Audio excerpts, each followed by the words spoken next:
Welcome to Leaders and Learners. My name is Tanya McKenzie, and you can find me at the intersection of public relations and leadership. Join us as we talk to organizational leaders, elected officials, experts, authors, artists, and personalities, sharing their stories, talking about how they got to where they are and how they continue to learn and lead the way.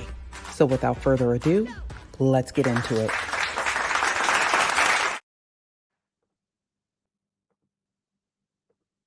Greetings, good people. How are you out there? Glad you joined us today for another edition of Leaders and Learners, where we all know that the best leaders are lifetime learners. And today we have an amazing candidate for office.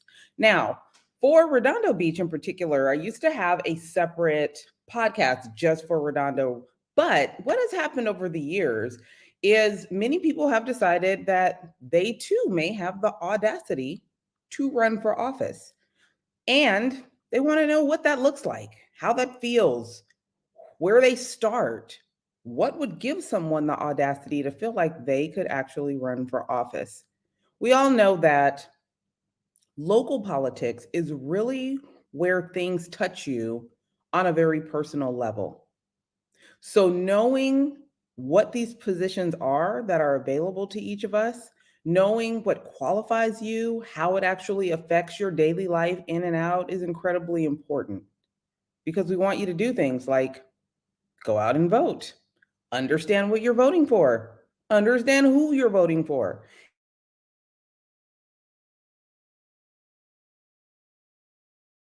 Do anyone justice. So it makes sense to bring them all to you, every single one. We've had senators and congresspeople, mayors of various different cities and counties. We've had candidates here before, and today I'm bringing you Mr. Matt Kilroy, who is running for treasurer for Redondo Beach, California. How you doing, Matt? I'm doing great. Thank you very much for having me. This sounds like a lot of fun. I particularly amusement of the audacity of someone to run for elected office. I encourage people to do it. Understand what that is. What is that audacity, and where did you get it from in order to think, you know what, I could run for this position, win, and actually do a good job? So I want you to tell the people a little bit about you, who you are, and where you get your audacity from. It's kind of funny, the journey we all take through life and the little decisions we make that put us on a path. And my path started probably 35 years ago, literally when a friend of mine asked me to join a softball team. And the softball team was the Redondo Beach JCs. And from that, we grew to be even closer friends. And he was involved in city politics on the Harbor Commission. And he asked me to, he became city councilman, and asked me to join, put an application in for the commissions, which I did. And after 32 years now serving on Redondo Beach commissions, including budget and finance, and 8 years as city councilman, I followed him as city councilman. Led me now to the treasurer position. And why treasurer? Well, the treasurer we have now is a great guy, Steve Deals. He's done an amazing job, but he's looking to move out of the state. And we were talking one day, and when he did that, he said, why don't you run? And I think that's what we get. We get affirmation from the people around us, and we make those connections with people. And that's what gives us the audacity to run. Quite frankly, for me anyway, it comes from the people around me encouraging me to take that step forward. So now I can't hear you. I appreciate you sharing that. How long do you have to live in a city to run for office in that city? Do you know that? There is no specific time. You have a registered voter. So if you're registered to vote in that city and you're a resident of that city, you can run for office. It could be a week, a month, and you can run for office. I will tell you, it helps to be a volunteer and to make connections before you run. I don't believe in all the mailings and all the high price PR. When I first ran for office, my budget was under $5,000. I got elected really because of all the volunteer work in AYSO, as a teacher in the school district, as a scout leader, baseball, city commissions. It was all those connections I made that got me elected, not the money, not a huge amount of investment in mailers and other kind of advertising. It was the connection with people. There's no time per se, but being a member of the community and having those roots certainly helps. You said PR. The funny thing about PR, high price PR, is really the art of getting people to know, like, and trust you, right?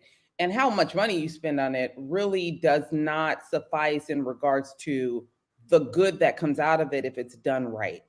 Part of that is being able to tell the public the truth.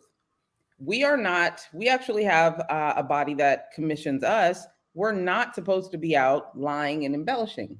So if someone told an embellished story about you or an untrue story about you, how would the public go about finding out, you know what, is this true about Matt? We want to know because I think most people want to know the truth at the end of the day. So, who are people in the community that could actually talk about you in a way that you know when you're not in the room, they're telling the truth about Matt?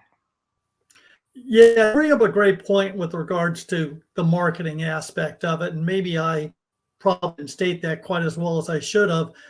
I do believe voter education is a big piece. And I guess if you want to know more about me, and let's face it, we all running for office, you could be a very self voter. I would suggest you go and talk to my former students. You talk to the parents of my former students. You talk to the people I've worked with on the Harbor Commission, on the Budget and Finance Commission, on the Plan Commission. Talk to the council members who worked with me on the council. Steve Mills, Laura, not Laura MD, she's a councilman now, but please talk to her. Pat Ost, Steve Aspel. We didn't always agree with each other, but we always respected each other and respected each other's viewpoints. And I think if people want to find out about me, talk with the people that I've worked and worked with me. Let me ask you this. Do you think that people in office should be a representative of the communities that they are serving? Give me your thoughts on that. That's that's a tug of war I've had. Are you a leader and you want to convince your constituents that this is the right path to go, or do you just stick your finger up in the air and determine which way the wind's blowing and go with the majority of your constituents? And there's no easy answer to that, in my opinion. There are times when, regardless of what the public opinion might be saying, that you may need to go a different path. You may need to lead. There might be a better way, a more righteous way. There are other times when it's very appropriate to listen to the people that you represent. So I don't want to be wishy-washy, but there are times when either path is appropriate. And I guess the mark of a true leader is to know which path to take and when to go with what your constituents are saying they want, and when to maybe educate your constituents on a better way, if that makes sense. Absolutely. I'm going to dig into Redondo politics for a bit because that is exactly what you would be a part of and get your thoughts on. Things seem to be resembling federal politics at this point. Very contentious, very snide, almost scary enough where people don't want to participate in local government. Give me your thoughts on that and how you could play a role in quelling some of that dysfunction. Yeah, I worked when I was on city council, first of all, like I said, we didn't always agree, but generally speaking, we were pretty respectful to each other. And of course, I would want to return to that. How we get there, that's going to take some work. Um, I believe that people have the best interest of Redondo Beach at heart. I don't believe that either side, if you want to talk about sides, I don't want to think that anybody's got some evil intent, but people are very passionate about what they believe and don't want to enter into a conversation with people that might have a different idea about it. There's room for differing points of view. And like I said, they don't always have to agree with each other, but we need to respect each other's opinion, and we need to reach out to the people of differing opinions. Being in an echo chamber and only listening to your supporters and the people who think the way you think is not a way to lead. It's not a way to grow yourself. You talk about being a learner. If all you do is listen to people who sound like you, what do you learn? I've changed my ideas and views many times because I bothered to listen to what other people had to say. So, yeah, you got a point. You got a point. Maybe I didn't actually consider everything. So to me, that's what's got to be done. There's got to be a conversation. It takes two people to have a conversation. They got to open their ears and maybe not talk so much, listen more.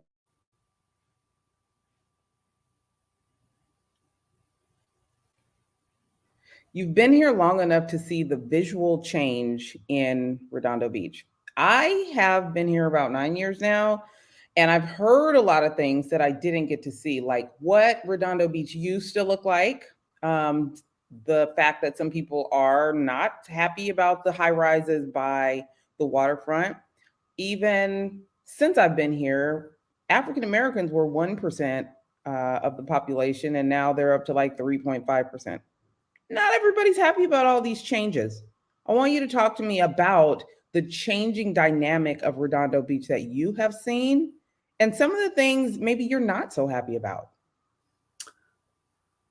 Yeah, so I've lived here 39 years and I'm born and raised in Los Angeles. Um, I had a friend who's been here since his parents been here since the early 1900s, lived in the same home here in Redondo Beach, and he has pictures of him as a little child on horseback in the backyard of a Redondo Beach home. I don't think we have people clamoring to quite go back that far in the development of Redondo Beach. I think people are looking for moderation again. I don't think the high rises down by the harbor. The idea, from what I heard from one person, was more high rises allow more people to share the views or enjoy the views. And I don't think we want Miami down by the harbor. I don't think we want Santa Monica. I think we want a more of a beach town feel. So, but we're not going to be able to bulldoze those. So what do? We try to protect views that we have, and we try to protect the open space that we have, while allowing for some smart development where it makes sense to have it. Not every 100-year-old structure deserves to be saved. My house here is 70 years old. The homes I live in, the homes around my neighborhood were all World War II tract homes.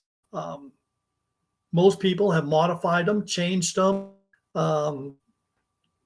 added to them. There's very few that are original, and I think it adds to a great neighborhood. I think growth in that regards has been great.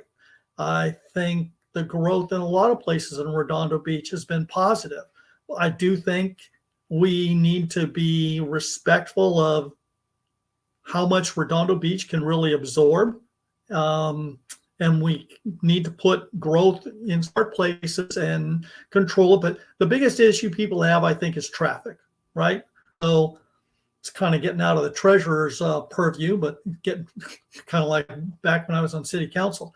There are things we can do to improve traffic. There have been studies on PCH, and there's a list of recommendations to move PCH forward and improve traffic. And the speed of getting some of those things done is just glacial. just glacial, and we need to work harder at that.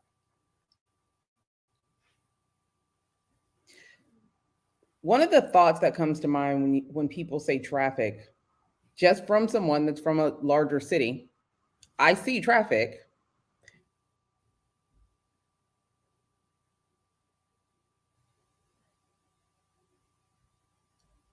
Whoops. I see things that maybe others don't see that haven't been in said situation.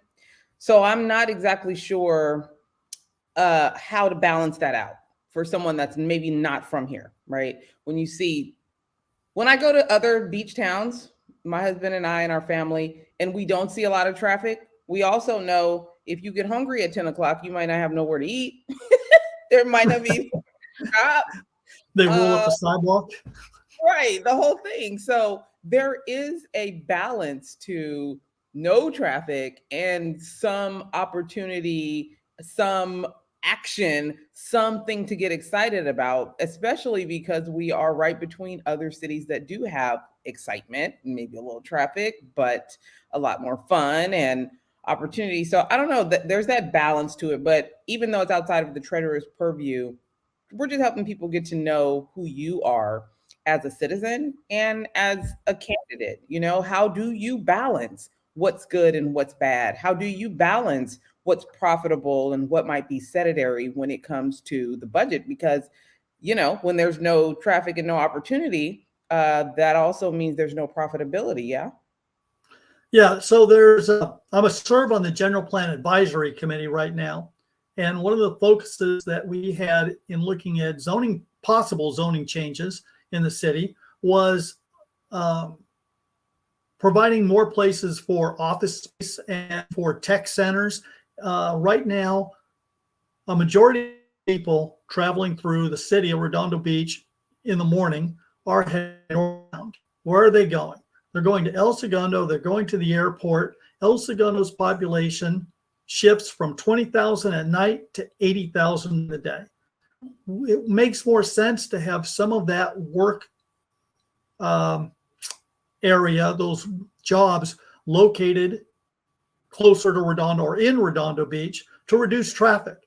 So if you have the right mix of office space, work space, tech space, whatever that may look like, and residential areas, you can reduce traffic and still you can have your cake and eat it too, because you're reducing miles driven. So that's one of the focuses that we're trying to accomplish in the General Plan Advisory Committee. So yes, you're right. It's not just about moving the existing traffic along. It's about thinking how to redesign your city's zoning and balance between residential and work-related to reduce traffic miles is what it comes down to. And that also means affordable housing. I know that's a dirty word to some people, but when you have people who have to travel to Redondo Beach to fill some of those jobs that may not be the highest paying jobs in the world, and they don't live in Redondo Beach, you're putting more miles there. There's more traffic, more miles.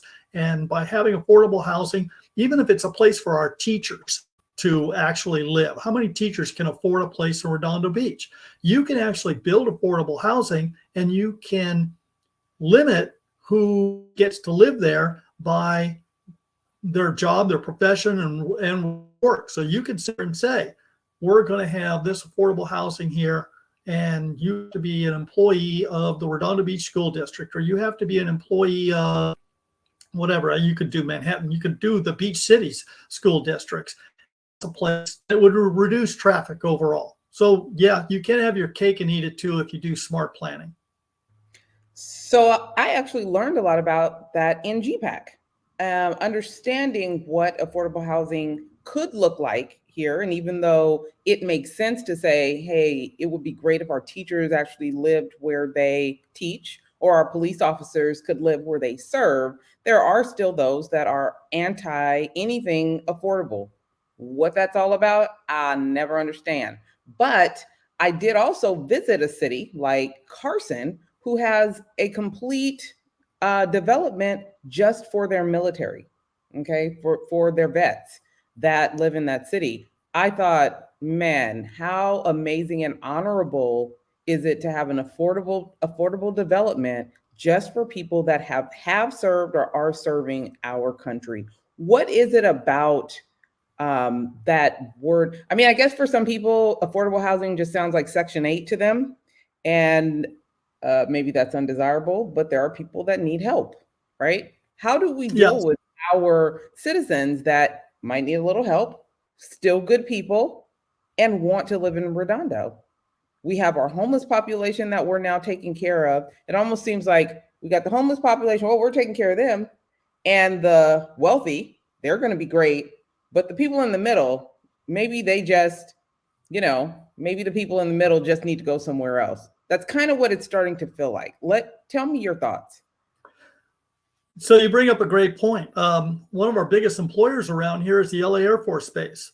There was talk at one point that they were going to close down the LA Air Force Base, and part of the problem was the lack of affordable housing for those serving us. They were having to go all the way to San Pedro and other communities in order to find something affordable to live in while working at LA Air Force Base. Again, that gets back to the traffic aspect. LA Air Force Base is a huge economic engine. It is not just the people that work there. It's all the companies like Aerospace Corporation, Northrop Grumman, who benefit from having the Air Force Base there with contracts and serving other needs base. Having affordable housing, and you could designate it for active or retired. You do it any way you want. And why is there a stigma with affordable housing? Because people, I think,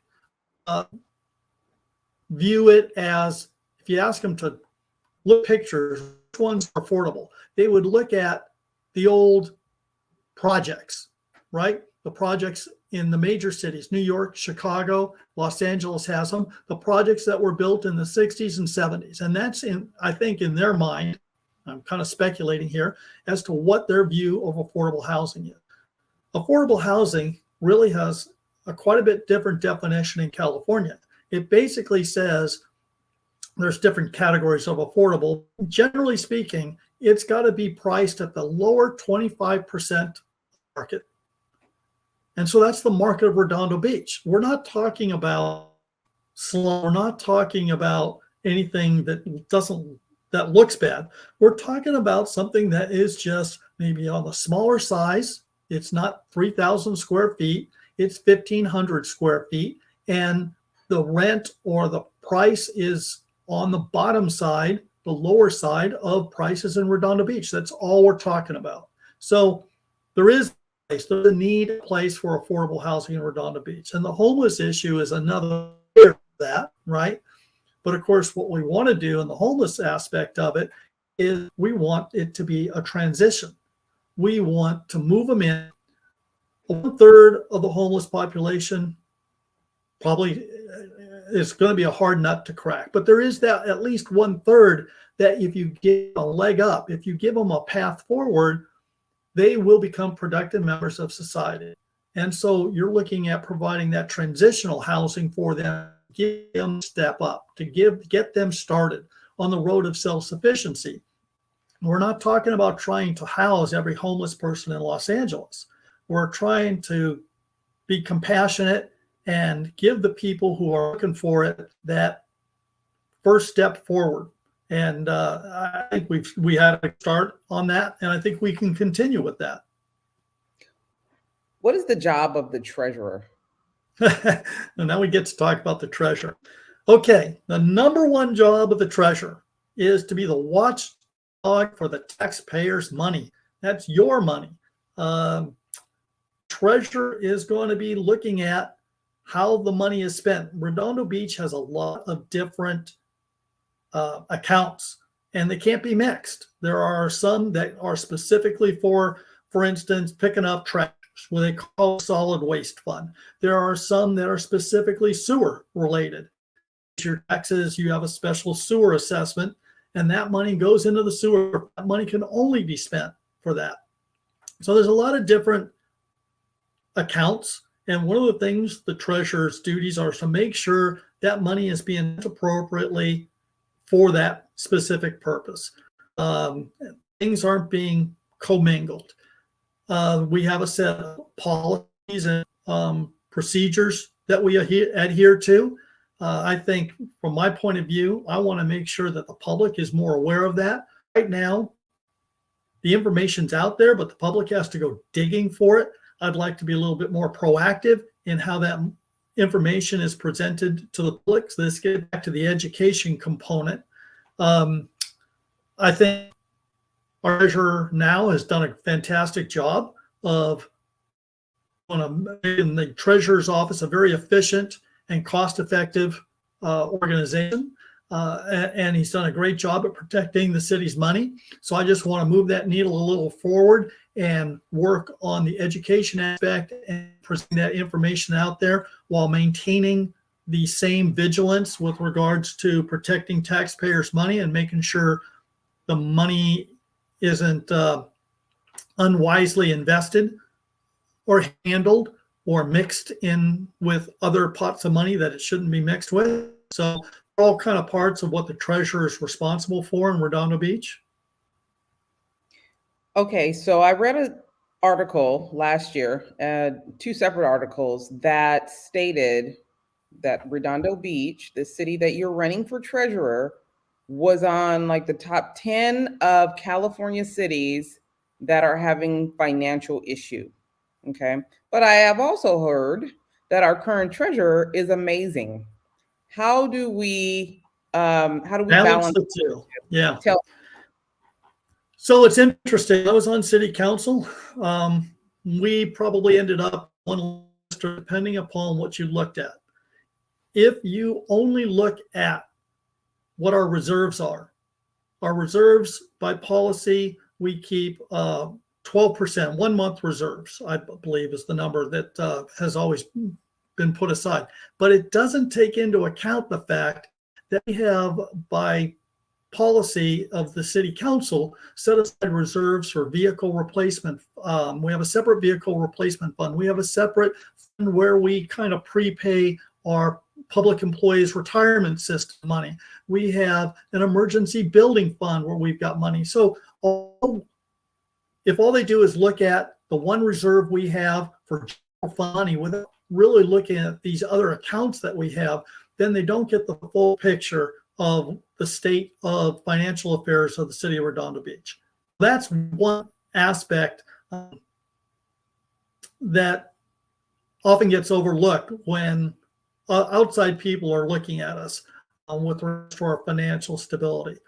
A bigger issue is, whether our funds and our, I don't want to say profitability because we're not a company, whether we're looking at good times, bad times going forward. So much of Redondo Beach revenue can fluctuate. Sales tax revenue fluctuates. The transit occupancy tax fluctuates. COVID hit us hard on the hotel tax. Basically shut down most of the hotels. So we lost quite a bit of money. Federal dollars made up part of that. Sales tax is something that we continue to work at. The revitalization of the South Bay Galleria is an important part of that.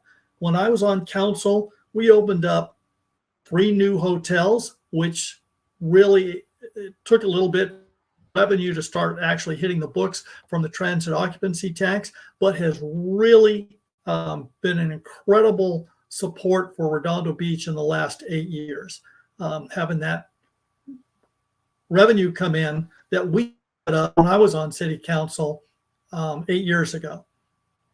So I think Redondo Beach has got some very positive things moving forward to have strong revenue streams.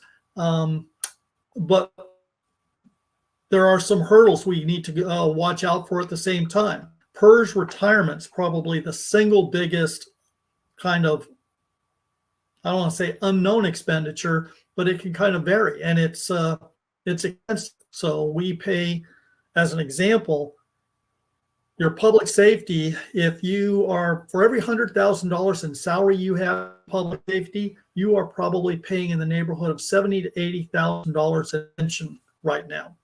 And that can fluctuate based upon the stock market, based upon the state's investment, and what percent they allocate or what they designate as their future earnings. They throw a dart at a dartboard and come up with a percentage that they think their investments are going to make in the future. And that dramatically impacts how much states, counties, municipalities pay into the PERS system. So that doesn't get adjusted that often, every couple of years, but it has had a big impact. When the financial turndown that we had from the last recession, that number, they lowered the percentage of what their return was going to be, and it really increased the PERS cost to cities and everybody else paying into the PERS account. So how do we get both the positive and negative rating?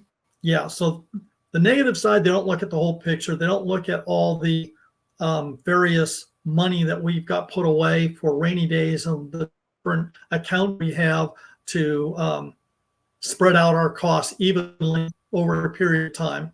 They're not looking at that. And the revenue side of it, I think we're actually fairly strong on the revenue side. We've got things in place to improve our revenue. Like I said, the South Bay Galleria being a really important one of those.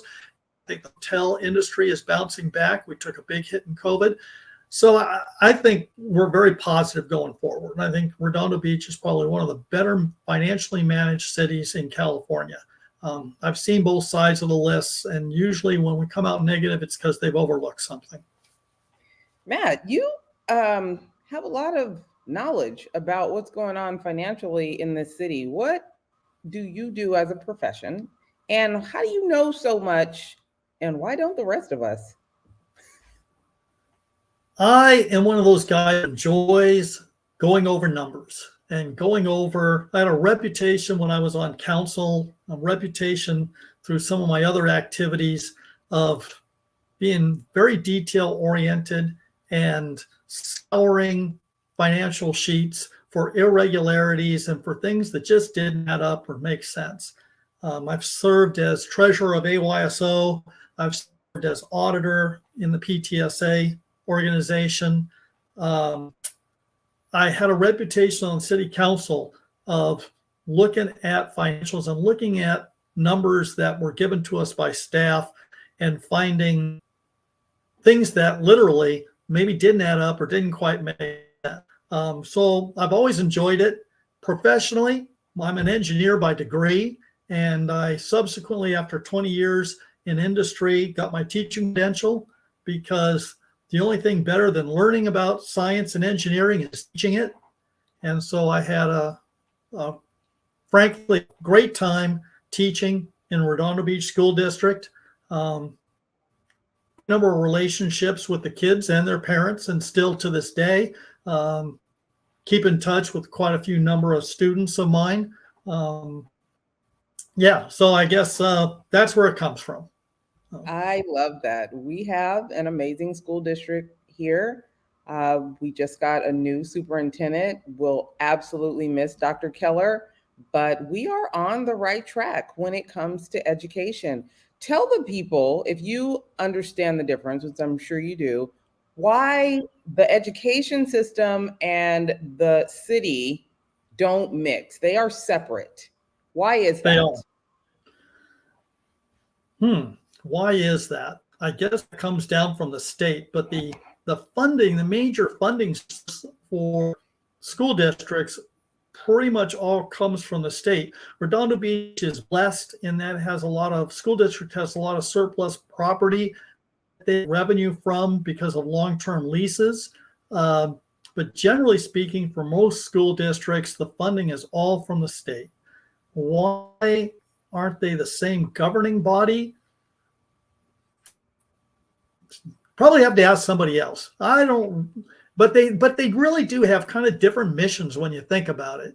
And it would be quite a bit load for, I think, you know what? I think that sooner or later, the school district, the needs of the school district could unfortunately get lost in the shuffle. When you're talking about the police and fire department, public safety, which is preeminently important in a city, and keeping, I would be afraid that the school district, that somehow would get overlooked. I think having an independent school board and an independent financial organization, which is what a school district is, really allow them to keep their focus on where it needs to be. And so, yeah, I think the system we have now with two separate organizations, and sometimes people don't realize they're separate. Sometimes they expect the city and take action. I was talking to somebody the other day about Eric Garcetti, who ran for mayor, started making promises about what he was going to do with the LA Unified School District. And I kind of laughed because he's got no authority to do anything with the school district. But I got a feeling voters didn't really know that, so they took him at his word. Don't get me wrong, there are places where Redondo Beach, the city, and the school district benefit each other and do things together. There's great partnerships that they do work together on, and they do work together for the benefit of the community whenever they can. And I'm totally supportive of the same idea. If there's things that they can join together on that make it more efficient and better for the community, then they should definitely do that. I appreciate you saying that. And I ask sometimes, I understand, but not everyone listening does. So it makes it beneficial for you to kind of clearly state you understand what that is and why it is, because we don't want our school, our kids, our education system to get lost in the shuffle of the politics that's going on right now. Let me tell you. So listen, we're learning a lot about you. What do you know about your competition? I think it's important, particularly in politics, to help you stand out, to talk about your brand of politics and your brand of being a treasurer. Very detail oriented. I love it. You get it. What do you know about your competition and how you stand out against them? So I would say that the two biggest differences between myself and my opponent running for the city treasurer office is really what my sign, it's over there, that finger, says: integrity and experience. My opponent talks about having 6 years on the Budget and Finance Committee. I have 8 years on City Council, and I was on the Audit Committee as part of the City Council, in addition to all my volunteer work with AYSO Treasurer and PTSA Auditor, 32 years total in Redondo Beach City Government. So I think I literally have decades more of experience. I don't really like to talk ill of people, whether they be my opponent in a political race or not. So I'm going to leave to the viewer to do their own due diligence with regards to the other issue, and just look up, do a little web searching. You'll find some court cases, or at least one major court case I think is very telling. You might find some other information, and it's for itself. I would prefer not to go into the specifics because, like I said, I want to enter the office and start a new era of cooperation and respectability with whoever is elected. From, if you're elected, then that's who the people chose, and that's who you work with. And so I just leave it at that. So listen, we're teaching people today, right? So Yep. let's back up on that sentence. Many people don't even know where to start when they're looking at who to vote for. A lot of people just have others tell them who to vote for. We continue to find ourselves from the local level all the way up to the federal, finding out about things after an election has happened, Sure. meaning then the residents, then the citizens wind up having to deal with the untruths that were told during campaign. So let's not, I don't want to say be naive, but let's do our best to help people and guide them to finding out the information that they need to be educated and empowered to make a good decision. Okay. So I'm going to I don't know how to do anything and find out information about candidates, citizens.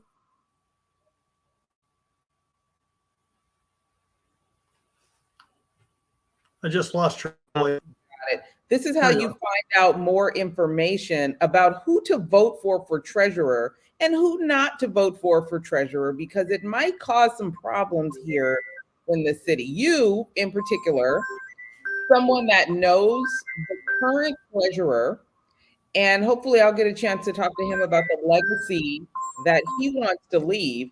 It sounds like most people have enjoyed having a treasurer that is well versed, well educated, and good at his job. His legacy will be whoever winds up taking that seat. Walk my neighbors and me through how they find out the best information, the most quality information about you and your candidate. And I'm asking you to, because I do this for a living, but I want you to talk to my neighbor. I want you to tell my senior next door how to make sure that they get educated on voting for treasurer in Redondo Beach. Yeah, and I think with any office, one of my go-tos is I have an older brother and sister-in-law who are super well versed in politics at the local, state, and federal level, and I go and have a discussion with them. So I would suggest to my neighbors to reach out to somebody you trust, someone knowledgeable, someone who's experienced in it, and have a conversation with them about the candidates, their pros and cons, what they know about them. I think the internet can be a very valuable tool to find out what's true and what's not true about a candidate.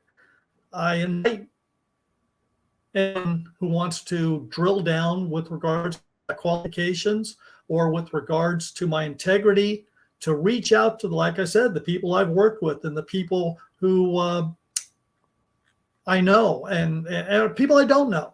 And you're going to get some people who disagree with me, and you're going to get some people who are going to have some negative things to say about me. But by and large, I feel very confident about the overall message they'll get from the people I've worked with. I've done internet searches on people, see what comes up, because you kind of find some interesting things. And I filter it through the source. What's the source? I prefer to get sources that are impartial. So when you find court cases or a court case that a judge calls into question somebody's integrity, I think that's really important. And when you talk about qualifications, treasurer, someone who's going to be responsible for your money, the taxpayers' money, I think integrity has got to be one of the number one qualifications of a treasurer, let alone any elected official. I'll throw this out there. If you go and do a Yelp review, there's no Yelp reviews of teachers, but if you do a Yelp review of my opponent, I will let those words speak for themselves. But yeah, I reach out, I look at the internet, I talk to people who I trust, I talk to people who I think we can't all be experts on everything. So whether it's buying a new car or who you're voting for, when you buy a new car, what do? You go out shopping and you go talk to dealers, you go online and you look at reviews. I think the same thing's true if you're going to be an educated voter. You're going to look at the issue and look at where people stand on the issues. You're going to talk to neighbors and see what they think about the individuals and go from there.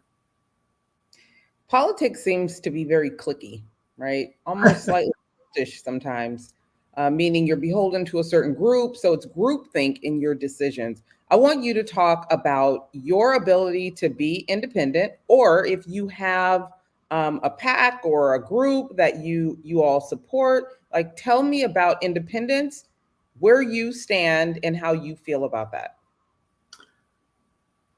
Yeah, so obviously being independent as a treasurer is incredibly important. my campaign, for the most part, is funded by me. My older brother kicked in a significant amount of money, as did Laura MD. It's public record. Not ashamed about it at all. And a good friend of mine who's a judge for LA County, I believe. LA County. I'm not apologetic about those. What I won't take is I won't take campaign donations from companies and businesses that are working with Redondo Beach, serving Redondo Beach. I won't take it from employee groups. I believe it's a conflict of interest. So I think where you're getting campaign donations from can be, can be some questions. I don't think it's a death sentence. Running a campaign isn't cheap. It can get pretty expensive, even in a small city like Redondo Beach. So that's where you maintain that independent voice. Like I said earlier, when you're talking about a complex issue, to only listen to the people that support you, I think is a mistake. I think you have to go out and listen to other people's voices and look at what they have to say and factor that all in and consider it. Give it fair consideration. What's really interesting, when I ran for mayor against Steve Aspel, Bill Brand endorsed me. Why? Why did Bill Brand endorse me? Because he knew that I was fair-minded and had an open mind to all points of view. Steve Aspel and I are still very good friends. Steve Aspel signed my nomination papers. Steve Aspel is endorsing me. Why? Because for the same reason. So the idea of being fair-minded, open to other points of view, and is all important traits, I think, of a good leader and anybody who's representing the people. So it doesn't matter who you win by 51% of the vote, you represent 100% of the people. I appreciate you sharing that.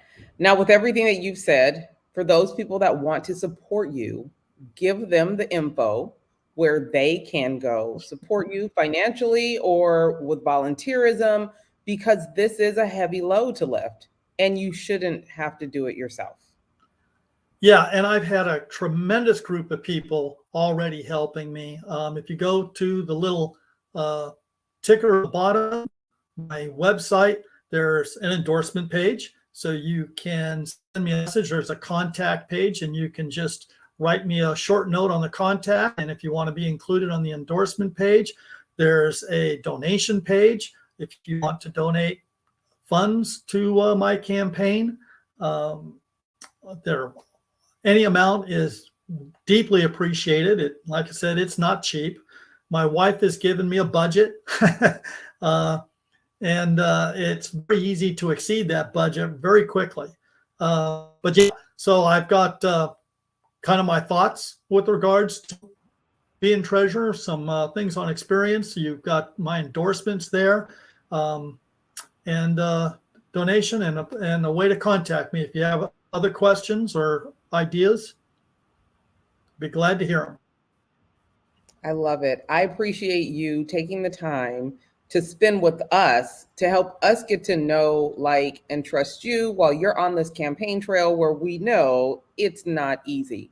I hope that you've been able to educate some people about the importance of this position in whatever city they happen to live in, and at least pique people's understanding and ideas and desire to learn more about you and your opposition. Thank I'm you very looking forward much. to this election. I think that you've been handling things with a lot of dignity and a lot of class, and your openness to tell people how to go find information, not just about your opponent, but about yourself. That is huge to say, hey, go look for some information, go find out more about who I am and what I do and what I've done. That takes a lot of courage. So I'm fighting culture, cancel culture, and coward culture these years. So being able to hear you say, this is who I am, and you can actually go verify that, That's a big deal. That's a really big deal. And I appreciate you taking the time to say that and be as open as you have about your ideas, your thoughts, and what you would bring to the table at Redondo Beach as the treasurer. So I wish you luck on this campaign. And I look forward to seeing the current treasurer, fulfill his duties for the remainder of the term and see how things turn out. Thank you so much for being here. Thank you. Thank you for having me. It's been a pleasure. So, Absolutely. Anytime you want to do it again. Hey, hopefully we'll be bringing you back maybe as the treasurer and you can talk to us about that. So, Yeah, that would be awesome. right. Thank you so much, Matt. Right. Thank you. Hey, thanks for showing up to the podcast where we all know that the best leaders are lifetime learners. When you get a sec, take a moment, leave a comment. What you think about today's episode, and share it with someone that you know could use the gems that were dropped today. Follow and subscribe. You don't want to miss who's coming up next. You never know who could show up here and what they could say. For your professional needs, marketing, PR, communications, or leadership, make sure you follow us on all social media platforms at Sand and Shores, or hit us up at sandandshores.com. Again, thanks so much for showing up. We appreciate you, and we'll see you soon.